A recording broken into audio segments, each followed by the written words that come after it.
16મી ફેબ્રુઆરીએ રાજ્યમાં સ્થાનિક સ્વરાજ્યની ચૂંટણી માટે મતદાન યોજાવાનું છે, જેને પગલે ભાજપે મહાનગરપાલિકા અને નગરપાલિકાની ચૂંટણીમાં મુહૂર્તિયા નક્કી કરવા માટે સેન્સ પ્રક્રિયા હાથ ધરી હતી। ત્યારે નગરપાલિકા અને મનપાની ચૂંટણી માટે ઉમેદવારો નક્કી કરવા આવતીકાલે અને 30 જાન્યુઆરીએ મુખ્યમંત્રીના નિવાસસ્થાન પર ભાજપના પાર્લામેન્ટરી બોર્ડની બેઠક મળશે, જેમાં મુખ્યમંત્રી ભૂપેન્દ્ર પટેલ અને પ્રદેશ પ્રમુખ CR પાટીલ સહિત બોર્ડના સભ્યો હાજર રહેશે અને ચર્ચા કરાયા બાદ ઉમેદવારોની ફાઇનલ યાદી જાહેર કરવામાં આવે તેવી શક્યતા જણાઈ રહી છે।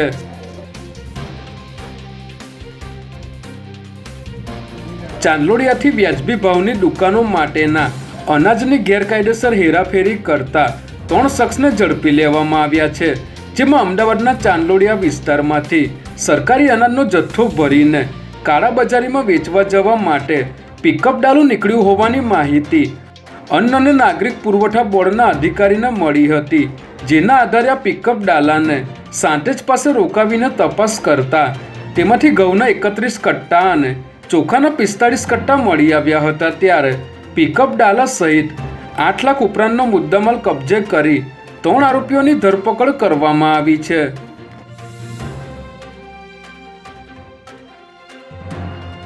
અમદાવાદ ટ્રાન્સપોર્ટ કમિટી દ્વારા વર્ષ 2025-26નું બજેટ રજૂ કરવામાં આવ્યું છે। ત્યારે AMTSના બજેટમાં વચનોની લાણી કરવામાં આવી છે। મ્યુનિસિપલ ટ્રાન્સપોર્ટ કમિટીની બેઠકમાં 4620 કરોડ રૂપિયાનું દેવું ધરાવતા વિભાગમાં અન્ય 23 કરોડના સુધારા સાથે સત્તાધારી ભાજપે 705 કરોડના બજેટને મંજૂરી આપી હતી, જેમાં પહેલાથી ખોટમાં ચાલતી ડબલ ડેકર બસને બંધ કરવી પડી છે।